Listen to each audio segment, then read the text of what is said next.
غرباء غرباء. Bismillahirrahmanirrahim. Tak terasa usiaku semakin berubah dan perkembanganku semakin meningkat. Aku masih ingat ketika dirimu menjaga dan menyayangiku sewaktu aku masih kecil. Ketika aku masih belum mengetahui apa-apa, ketika aku masih sangat tergantung dirimu. Namun dirimu tidak pernah mengeluh untuk menguruskanku hingga aku besar seperti ini. Malah dirimu yang paling senang dengan kehadiranku di dunia. Dirimu memberitahu sanak saudara dan teman-teman tentang kelahiran bayi yang munggil yang kau cinta di dunia.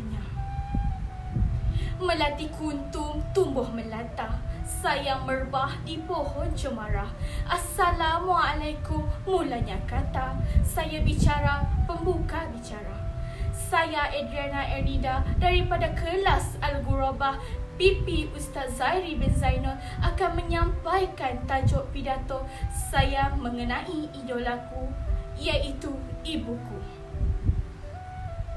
Ibu merupakan orang yang melahirkan kita serta memelihara kita sejak kecil. Tanpa ibu, kita tidak mungkin lahir ke dunia ini. Oleh itu, kita mestilah menghormati dan mendengar kata ibu. Janganlah kita menyakiti hati ibu.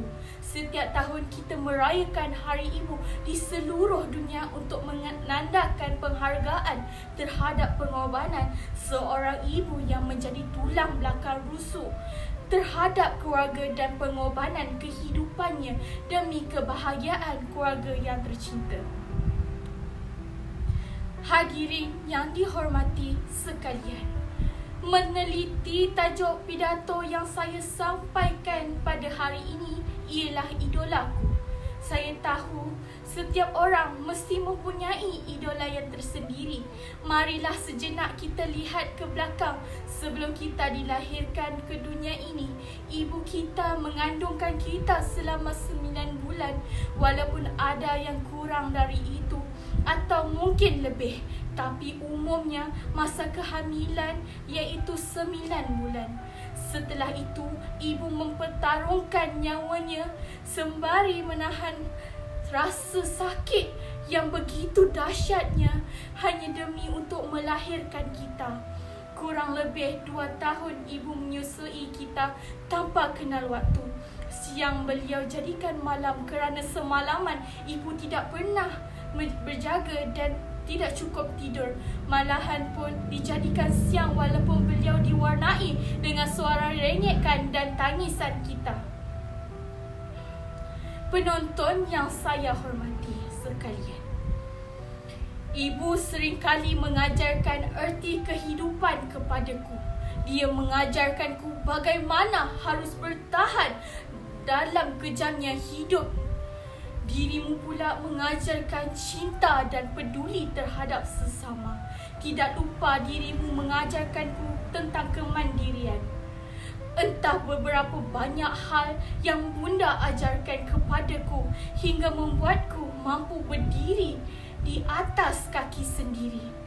Entah beberapa banyak doa, keringat dan pengorbanan yang dirimu keluarkan untukku. Aku bahkan tidak mampu menghitung itu semua. Di usia diriku yang semakin dewasa setiap tahun, belum begitu banyak hal yang diriku dikorbankan untukmu seperti yang telah engkau korbankan untukku.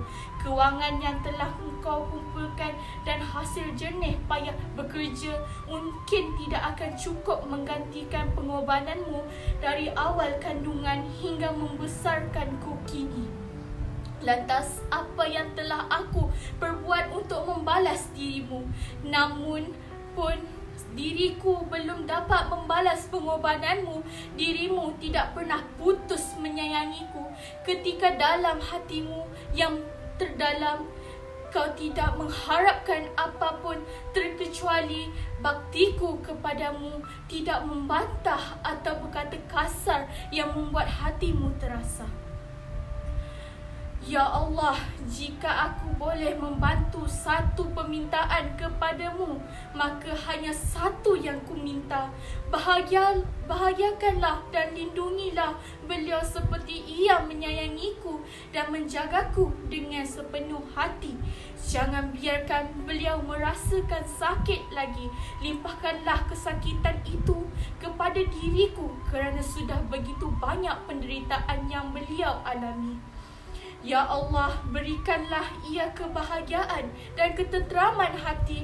Kesakitan yang ingin kau berikan kepadanya, biarlah aku sahaja yang menanggung sebagai bukti baktiku kepada ibuku. Tuan-tuan dan puan-puan, aku tidak tahu harus berkata apa lagi untuk mengungkapkan perasaan yang selama ini tersimpan baik di dalam hati. Kau adalah idola pertamaku dalam menjalani roda kehidupan. Tetapi menjadikan wanita yang mandiri dan lemah lembut, pengorbanan dan ketulusan yang dirimu berikan kepadaku sungguh tidak ternilai harganya. Bahkan prestasi yang ku capai saat ini mungkin tidak menggantikan itu semua. Tiap-tiap yang berjiwa akan merasakan kematian, tidak kira usia dan tanpa dapat ditangguhkan. Barang sesaat pun jua, namun pada adatnya, ibu yang menempuh kehidupan yang panjang bakal dijemput dahulu. Maka selagi ibu masih ada, hargailah dan berbaktilah kepada mereka agar tidak sesalan pada kemudian hari. Anak ikan masuk ke bubur, sungai di bukit bertumbuk batu. Barang siapa hormati ibu, hidup bahagia sudahlah tentu. Saya sudahi dengan wal taufiq wal hidayah.